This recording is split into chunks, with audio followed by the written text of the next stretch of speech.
International लॉमधील state briefly the reference to historical precedents the just grounds for intervention अर्थात ऐतिहासिक दाखल्याच्या आधारे हस्तक्षेपांची न्याय्य कारणे कोणती ते सांगा.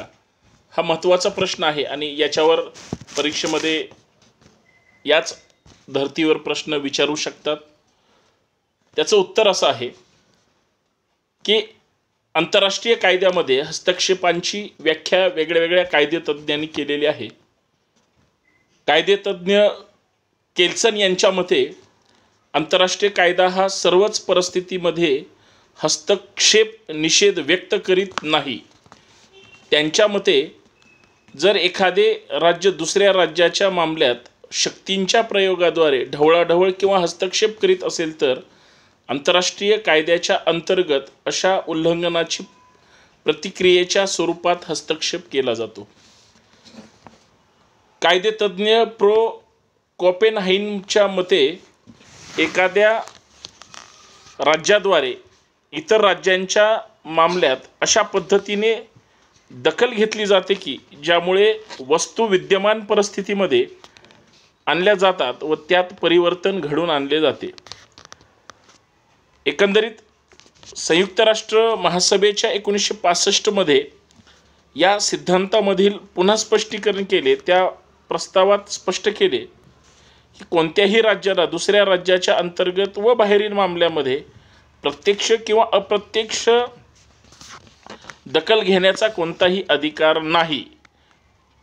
प्रत्येक राज्याचे असे एक कर्तव्य आहे की त्यांनी दुसऱ्या राज्याच्या नागरिक विद्रोह किंवा इतर प्रकारचे अंतकृत्य संघटित करता कामा नये किंवा त्यात कोणताही प्रकारची मदत करता कामा नये.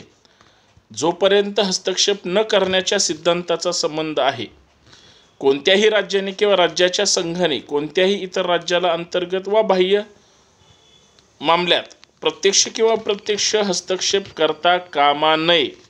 एखाद्या राज्याचे प्रतिनिधित्व राजनैतिक, आर्थिक व सांस्कृतिक तत्त्वांच्या विरुद्ध हस्तक्षेप करणे हे आंतरराष्ट्रीय कायद्याचे उल्लंघन मानतात. म्हणजे कायदा तितका सक्तीनं वापरला जातो. मग या आंतरराष्ट्रीय कायद्यामध्ये हस्तक्षेपाची जी काही न्यायिक कारणे आहेत ती कोणती आहेत, ती कशा पद्धतीनं सांगता येतील, तर ती साधारणतः 5 महत्त्वाची कारणं आहेत. ती आपण या ठिकाणी पाहूयात. त्याच्यातलं पहिलं न्यायिक कारण आहे आत्मरक्षा आणि आत्मसंरक्षण. एखादे राष्ट्र आक्रमणाची तयारी करत असेल तर ज्यावर आक्रमण होणार आहे ते राष्ट्र हस्तक्षेप करू शकते. आत्मरक्षेचा अधिकार मोठा सीमित अधिकार आहे, तर आत्मसंरक्षणाचा अधिकार हा अत्यंत व्यापक अधिकार आहे. आत्मरक्षाच्या संबंधात शक्तीचा प्रयोग तेव्हा उचित समजला जातो ज्यावेळेस ते आत्मसंरक्षणासाठी आवश्यक असते. संयुक्त राष्ट्रसंघाच्या चार्टरमधील परिच्छेद 51 मध्ये अशा प्रकारच्या अधिकाराची परिसीमा वर्णन केलेली आहे. त्यानुसार खालील ज्या अटी आहेत त्या आपण पुढे पाहूयात. त्याच्यातली पहिली अट आहे अशा प्रकारच्या अधिकाराने आंतरराष्ट्रीय शक्ती आणि सुरक्षेसाठी सुरक्षा परिषदेची जबाबदारी प्रकाशित होता कामा नये. दुसरी अट आहे जोपर्यंत सुरक्षा परिषद कोणत्याही कारवाई करीत नाही तोपर्यंत तो अधिकार कायम राहतो. तिसरी अट आहे सशस्त्र स्वरूपाचे आक्रमण होणे आवश्यक आहे. चौथी अट आहे हस्तक्षेपाची आणि आक्रमणाची सूचना सुरक्षा परिषदेला देणे आवश्यक आहे. त्याच्यातली 5वी अट आहे आक्रमणाचे संकट ते त्वरित येणारे असावे, काल्पनिक किंवा दूरच्या भविष्यात येणारे नसावे. म्हणजे असं त्या ठिकाणी सांगता येईल. 1837च्या कॅनडातील बंडाळीच्या वेळी कॅरोलिना हे जहाज बंडाळी उठाव करणाऱ्यांनी नायगाराहून अमेरिकेकडे शस्त्रे आणि सैनिक पाठविण्यासाठी वापरण्यात आले होते. उठाव करण्याचा हेतू नायगाराच्या अमेरिकन बाजूकडील ब्रिटिश हद्दीत आपली माणसं उतरवण्याचा होता. अमेरिका शासनानं ही बंडाळी किंवा त्यांची ही मोहीम रोखण्याची कोणतीही कारवाई केलेली नव्हती. काही ब्रिटिश तुकड्यांनी नदी ओलांडून कॅरोलिना ही नौका अमेरिकन हद्दीत नांगरून पडलेली असताना तिचा कब्जा घेतला आणि नंतर ती पाण्यात सोडून दिली. ह्यावर अमेरिकन शासनाने जोरदार निषेध व्यक्त केला. आपल्या सरहद्दीच्या अधिकाराचे ब्रिटिश सरकारने उल्लंघन केल्याचे जोरदारपणे मांडले. ब्रिटिश सरकारने स्वरक्षणार्थ त्वरित कोणतीही इतर कारवाई न करता फक्त एकच मार्गाचा अवलंब केला, तो म्हणजे अमेरिकन हद्दीत आक्रमण. तसेच कॅनेडियन शासनाने कोणतीही चूक वा हयगय न केल्याची ग्वाही या ठिकाणी मांडली. ब्रिटिश सरकारच्या ह्या हरकतीविरुद्ध आपले समर्थन करता आले नाही व म्हणून त्यांना आपल्या कृत्याची जाहीर माफी मागावी लागली आणि ती माफी अमेरिकेने मोठ्या प्रौढीने ते स्वीकारले, मोठ्या मनाने स्वीकारले. त्याच्यावर कायदेतज्ञ प्रो ओपेनहाइमच्या मते ज्यावेळी शेजारील राष्ट्र हे अत्यंत क्षीण वा दुबळे असून ज्यावेळी त्यांच्यावर होणारे आक्रमण थांबविण्यास वा त्यांचा प्रतिकार करण्यास दुबळे ठरते, तेव्हा दुसऱ्या राष्ट्राला हस्तक्षेप करावा लागतो व असा हस्तक्षेप न्याय ठरतो. कॉर्फ्यू चॅनल केसमध्ये अल्बानिया आणि ब्रिटन यांच्यामध्ये दुफळी होती. अल्बेनियन सरकारकडून सहकार्याने सर्वच प्रयत्न फसल्यानंतर ब्रिटिश नाविक आरमाराने कॉर्फ्यू चॅनलवर अल्बेनियन सरकारच्या परवानगीशिवाय ताबा घेऊन आपला अंमल बसवला. आंतरराष्ट्रीय न्यायालयाने ब्रिटिश आरमाराची ही कृती म्हणजे अल्बेनियन राष्ट्राच्या सागरी सरहद्दीवर ते अतिक्रमण समजले. वरील दोन निर्णयावरून असे अनुमान काढता येते की ज्यावेळी संयुक्त राष्ट्र संघाच्या चार्टरमध्ये असलेले नियम व अटीचा बाहेर हस्तक्षेप झाला असेल तर काही वेळेला तो हस्तक्षेप न्याय मानावा. दुसरी कारण आहे त्याच्यातलं, जे पहिलं कारण आपण सुरुवातीला पाहिलं, आता दुसरं कारण संधी अधिकार लागू करण्यासाठी. भूतकाळात आंतरराष्ट्रीय कायद्यामध्ये संधी संबंधीचे सर्व प्रकारचे अधिकार लागू करण्यासंबंधीचा हस्तक्षेप योग्य पद्धतीने मानले जात असत आणि याची अनेक प्रकरणे उपलब्ध आहेत. संयुक्त राष्ट्र संघ चार्टर लागू झाल्यानंतर अशा प्रकारचा हस्तक्षेप न्यायालयीन नाही असे मत व्यक्त केले आहे. संयुक्त राष्ट्र संघाने चार्टरद्वारे हस्तक्षेप न करण्याच्या सिद्धांताचा स्वीकार केला व सर्व राष्ट्रांना अशा सूचना दिल्या की त्यांनी दुसऱ्या राष्ट्राच्या अंतर्गत किंवा बाह्य कारवाईत कोणत्याही प्रकारचा हस्तक्षेप वा ढवळाढवळ करता कामा नये. ज्यावेळी एखाद्या कायद्यानुसार एखादे राष्ट्र आपल्या हस्तक्षेपाच्या अधिकाराचा वापर करते तेव्हा तो बेकायदेशीर ठरत नाही किंवा दुसऱ्या राष्ट्राच्या स्वातंत्र्यावर ते आक्रमण करीत नसते. उदाहरणार्थ 1831 आणि 1839 च्या लंडन संधीने बेल्जियमचे सार्वभौमत्व तटस्थता जाहीर केली होती. म्हणून 1914 मध्ये जेव्हा बेल्जियमवर जर्मनीने स्वारी केली होती तेव्हा संधीच्या अटीच्या नुसार ग्रेट ब्रिटन हस्तक्षेपाच्या अधिकाराचा वापर केला व जर्मनी विरुद्ध युद्ध पुकारले. म्हणजे त्यावेळेस जर्मनी विरुद्ध युद्ध प्रखरपणे झालं होतं. तसेच 1863च्या संधीच्या अधिकारानुसार रशिया, फ्रान्स, ब्रिटन याने एकत्रितपणे ग्रीसच्या स्वातंत्र्याची हमी दिली होती. त्या अधिकाराच्या जोरावर 1916 मध्ये त्याने ग्रीसच्या राज्यकारभारामध्ये हस्तक्षेप केला व तेथे घटनात्मक सरकार स्थापन केले. तिसरं उदाहरण म्हणजे 1903च्या ह्यांना संधीनुसार अमेरिकेनं क्युबाच्या स्वातंत्र्याचे संरक्षणाची हमी घेतली होती आणि वेळ पडल्यास त्यासाठी हस्तक्षेप करण्याचा अधिकार अमेरिकनला क्युबाने दिला होता. त्याचबरोबर क्युबामध्ये मालमत्ता आणि मनुष्यबळ ह्यांची सुरक्षितता, स्थिर सरकारची स्थापना व शाश्वती ह्यांचीही हमी अमेरिकेने घेतली होती. हंगेरीमधील रशियन हस्तक्षेप ऑक्टोबर 1956 मध्ये हंगेरीच्या कम्युनिस्ट शासनाने मध्ये बंडाळी झाली. 24 ऑक्टोबर 1956 ला हंगेरियन सरकारने वॉर्सा पॅक्टच्या तरतुदीनुसार हंगेरी मध्ये असलेली रशियन सैनिकाची मदत बंडाळी मोडण्यासाठी आणि काबूत आणण्यासाठी मागितली होती. रशियाने ती मदत आनंदाने दिली. कालांतराने सर्व शांतता झाल्यावर बुडापेस्ट ह्या हंगेरीच्या राजधानीतून रशियन फौजा मागे परत बंडाळीने उचल घेतली व मोठ्या प्रमाणात बंडाळींना फॅक्टरीज, हॉस्पिटल, थिएटर्स, म्युझियम्स यांची नासधूस केली. राष्ट्रीयवादी आणि हंगेरीचे भूतपूर्वी राष्ट्राध्यक्ष श्री नॅगी यांनी परत त्या पदावर यावे ह्याची मागणी केली होती. ऑक्टोबर 30 नॅगोनो राष्ट्राला 9 वर्षांनी निवडणुका आणि सर्वपक्षीय सरकारची स्थापना ह्याचे वचन दिले. त्याचवेळी हंगेरीमध्ये सोव्हिएत रशियाच्या सशस्त्र फौजा रशिया आणि सोमानिया ह्यामधून झपाट्याने घसरल्या. जोनास गडार, नॅगा सरकारचे भूतपूर्व उपराष्ट्राध्यक्ष ह्यांनी आपली एक वेगळीच फळी उभा केली. संयुक्त राष्ट्र संघाच्या सर्वसाधारण सभेमध्ये 19 ऑक्टोबर 1956 रोजी सोव्हिएट संघाचे प्रतिनिधी डी.टी.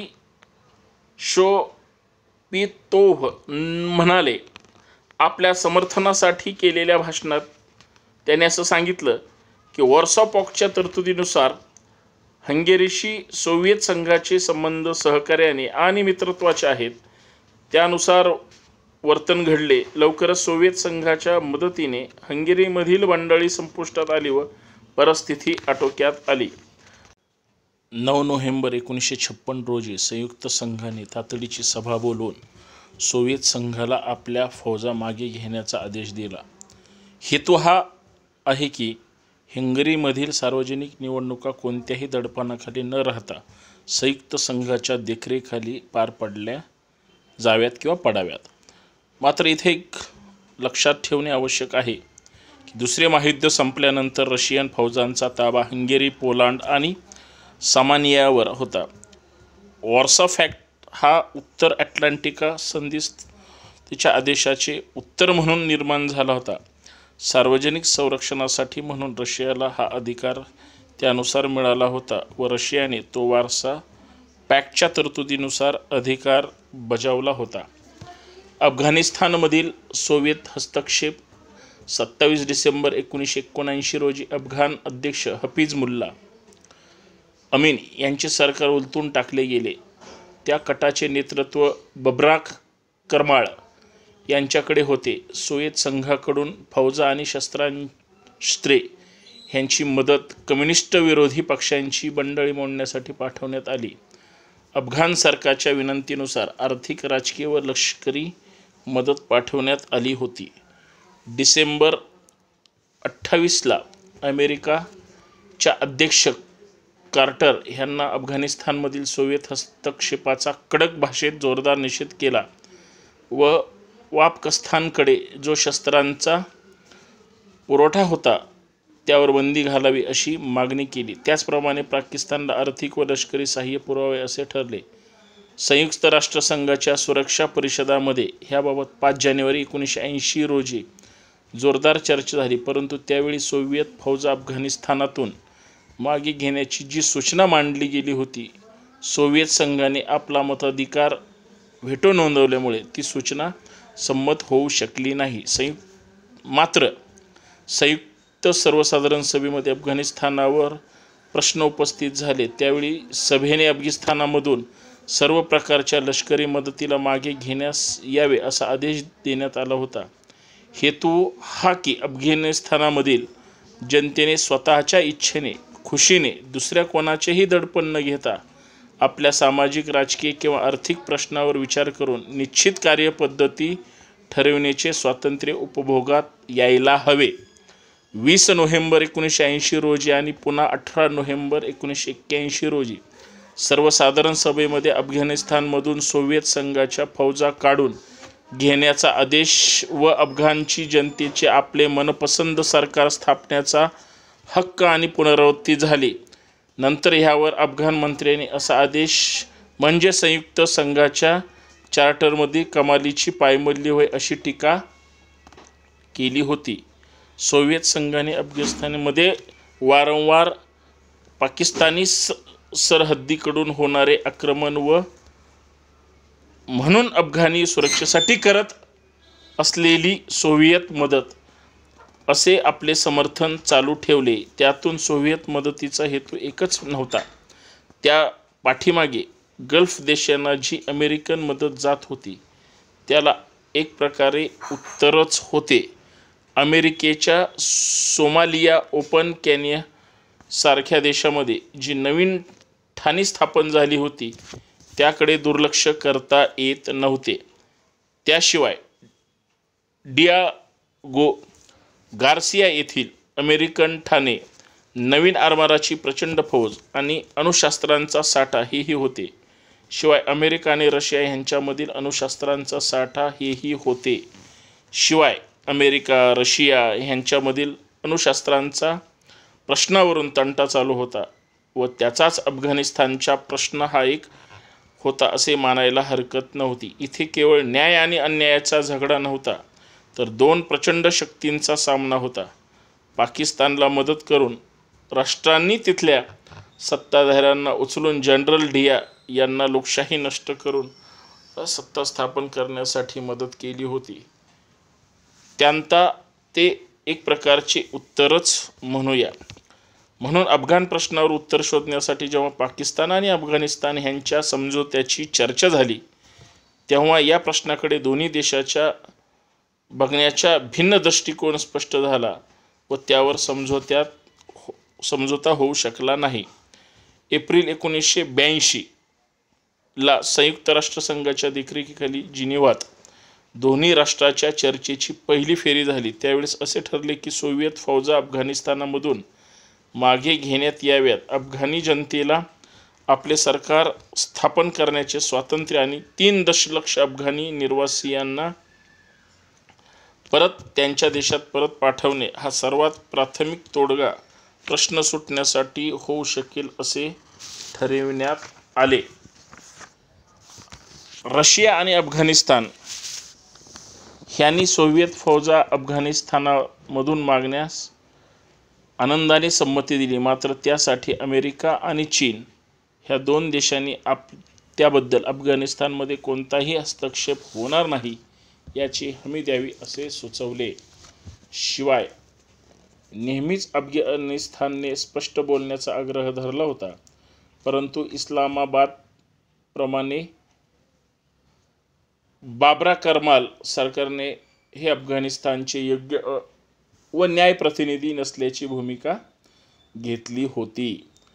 पाकिस्तानच्या निर्मितीनंतर 1947 पासून 2 देशात वादळ उठले होते की अफगाणिस्तानने त्यांच्यामधील रेषेबद्दल साशंकता व्यक्त केली होती व त्याच प्रश्नामुळे अफगाणिस्तान हा एकमेव देश असा होता की ज्याने पाकिस्तानच्या संयुक्त राष्ट्रसंघातील प्रवेशाला विरोध केला होता.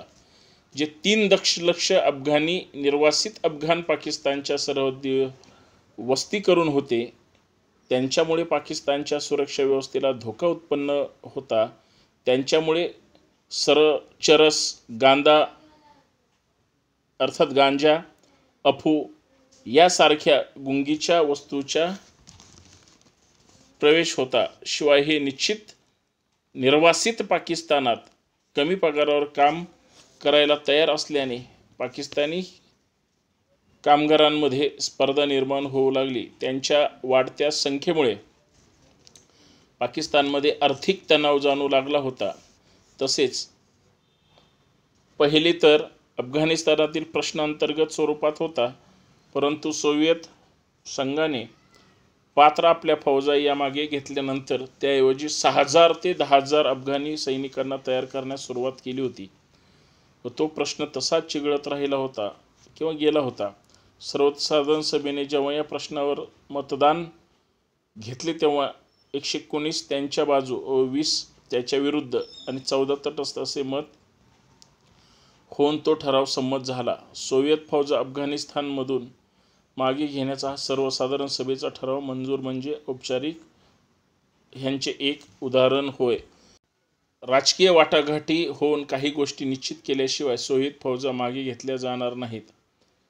झिया सरकार पाकिस्तानी बाजूकडून ते घोडे तसेच ठेवणार होते त्याला मदत करून अमेरिका आंतरराष्ट्रीय प्रांगणात शीतयुद्ध चालूच ठेवणार होते. अमेरिका अशा मंडळींना सशस्त्र मदत करत असे व मदतीचा ओघ सातत्याने चालूच असतो. चीन आपल्या विशिष्ट भौगोलिक राजकीय स्थानामुळे प्रकरणे चिघळत ठेवण्यात एका प्रकारे हातभार लावत असते, तर अफगाणिस्तान आपल्या सरहद्दीमधील इराण आणि पाकिस्तान यांच्याशी संघर्ष पातळीवर सातत्याने राहते. त्यामुळे नजीकच्या भविष्यात तरी या प्रश्नावर तोडगा निघेल असे वाटत नाही. तिसरं महत्त्वाचं कारण, ज्यावेळी एखाद्या राष्ट्रातील शासन दुसऱ्या राष्ट्राला हस्तक्षेप करण्याचे आमंत्रण देते व ते दुसरे राष्ट्र हस्तक्षेप करते, तेव्हा तो हस्तक्षेप न्याय्य असतो व त्यांच्या आक्रमणात्मक हस्तक्षेप असे म्हटले जाते. या प्रकारामधील एक वादातील उदाहरण म्हणजे व्हिएतनाममधील अमेरिका व इतर राष्ट्रांनी केलेला हस्तक्षेप. जरी अनेक लेखकांनी, बहुतांशी त्यापैकी अमेरिकन यांनी जरी ह्या युद्धात अमेरिकेचा हस्तक्षेप हा न्याय्य आणि कायदेशीर असे समर्थन केले असले तरीही या युद्धाला पाठिंबा, सशस्त्र मदत आणि प्रोत्साहन अमेरिकेचे होते ते डोळ्याआड करून चालणार नाही व त्यामुळे त्याची जास्तीत जास्त झळ व्हिएतनामी पोचली होती. हेही खरे आहे. त्या परिसरामध्ये बड्या राष्ट्रांच्या शक्तीचा समतोल राखण्यास तो एक प्रयत्न होता, हेही म्हटले पाहिजे. चौथं कारण, मानवतेच्या आधारावर हस्तक्षेप. जर एखाद्या देशामध्ये मानवी अधिकाराचे उघडपणे उल्लंघन होत असेल व व्यक्तीवर अमानुष होत असेल, तर दुसऱ्या राष्ट्राला अशा अत्याचार होणाऱ्या राष्ट्राच्या बाबतीत योग्य ती दखल घेण्यास अधिकार प्राप्त होत असतो व ते अशा प्रकारचा होणारा अत्याचार थांबवू शकतो. परंतु त्याच देशातील इतर राज्यांना अशा प्रकारचा अत्याचार करण्याचा अधिकार नाही. याबाबत स्पष्ट नियम संयुक्त संघाच्या चार्टरमध्ये करण्यात आलेले मानवी अधिकाराच्या उल्लंघनाच्या आधारावर हस्तक्षेप करावयास असेल तर अशा प्रकारचा हस्तक्षेप केवळ संयुक्त राष्ट्र संघ स्वतःच करेल. लॉरेन्स ह्याने असे म्हटले आहे की अनेक लेखकांच्या मते जरी असा हस्तक्षेप कायदेशीर व न्याय्य असला तरी आंतरराष्ट्रीय कायद्यामध्ये तशा प्रकारच्या नियमांची तरतूद केलेली नाही. युरोपमधील 3 बड्या शक्तींनी, ग्रेट ब्रिटन, फ्रान्स, रशिया ह्या तिघांनी मिळून जेव्हा ग्रीस आणि टर्की यांच्या युद्धात अत्याचार झाले असे म्हणून जो हस्तक्षेप केला, त्याने युरोपातील अनेकांची मनशांती पार ढवळून निघाली होती. लॉरेन्स म्हणतो की 1860 जेव्हा युरोपच्या महाकाय शक्तींनी माउंट लेबनॉन ह्या जिनात ख्रिश्चन धर्मियांच्या ज्या अमानुष हत्या झाल्या त्या थांबवण्यासाठी जो हस्तक्षेप केला गेला होता, आंतरराष्ट्रीय कायद्यानुसार तो जरी ग्राह्य नसला, मानवतेच्या आधारावर असल्याने तो स्तुत्यच समजला पाहिजे. अशा प्रकारे संघाने 1878 साली बेल्जियम याच्या ख्रिश्चन धर्मीय अल्पसंख्याकांच्या वतीने केलेले हस्तक्षेप समर्थन करता येईल. त्याचप्रमाणे दुसऱ्या महायुद्धामध्ये जूनचा जो निष्पात करण्याचा प्रयत्न हिटलरने केला त्याबद्दल अनेक राष्ट्रांनी आपला निषेध नोंदवला. एवढेच नाही तर न्यूरेमबर्ग खटल्याच्या वेळी नाझी युद्ध कायद्यांच्या विरुद्ध तो एक मोठाच गुन्हा नोंदवला गेला. आणि शेवटचं 5वं जे कारण आहे ते म्हणजे व्यक्तीचे व संपत्तीचे संरक्षण. आधुनिक युगात आंतरराष्ट्रीय संबंध वाढल्याने राष्ट्रामधील नागरिक वेगवेगळ्या राष्ट्रात जाऊ लागले, एकमेकांशी विनिमय चर्चा करू लागले, संमेलने भरवू लागले. प्रत्येक राष्ट्र आपल्या नागरिकांचे जरी ते दुसऱ्या देशात राहत असले तरी त्यांच्या संपत्तीचे करण्याची काळजी घेतात. परंतु संयुक्त राष्ट्रसंघाच्या चार्टरने अशा प्रकारच्या हस्तक्षेपाची आज्ञा दिली. माउरो मित्स पॅलेस्टाईन कन्सेशन केसमध्ये व्हिएतनाम मातीस ह्या ग्रीक नागरिकाला 1914 पॅलेस्टाईनमध्ये काही कार्य करण्यासाठी तिथल्या ऑटोमन सरकारकडून काही सवलती दिल्या होत्या. ग्रीक सरकारचा आरोप होता की 1921 पासून पॅलेस्टाईन सरकार आणि त्यावेळचे अधिकारी ब्रिटन सरकार यांनी त्या सवलती रद्द केल्या. ग्रीक सरकारचे म्हणणे असे की ब्रिटिश सरकारने आपल्या अधिपत्याखाली त्या सवलती पुढे चालू ठेवायला हव्यात किंवा नुकसान भरपाईची किंमत द्यायला हवी होती. आंतरराष्ट्रीय न्यायालयापुढे ही केस आली तेव्हा निर्णायक म्हटले गेले की रुसलेनच्या बाबतीमध्ये सवलती लागू करणे आवश्यक होते, परंतु ज्या अर्थी माउरोमितिस यांना वैयक्तिकरित्या काहीच नुकसान पोहोचले गेले नाही म्हणून त्यांचा नुकसान भरपाईचा दावा फेटाळला गेला. असे ही सगळी कारणे या पद्धतीने आपल्यासमोर मांडण्यात आली. आपल्याला ती समजून घेता आली, आपण ती घ्यावीत आणि चांगल्या पद्धतीनं हे प्रकरण समजून घ्यावं एवढीच अपेक्षा. धन्यवाद.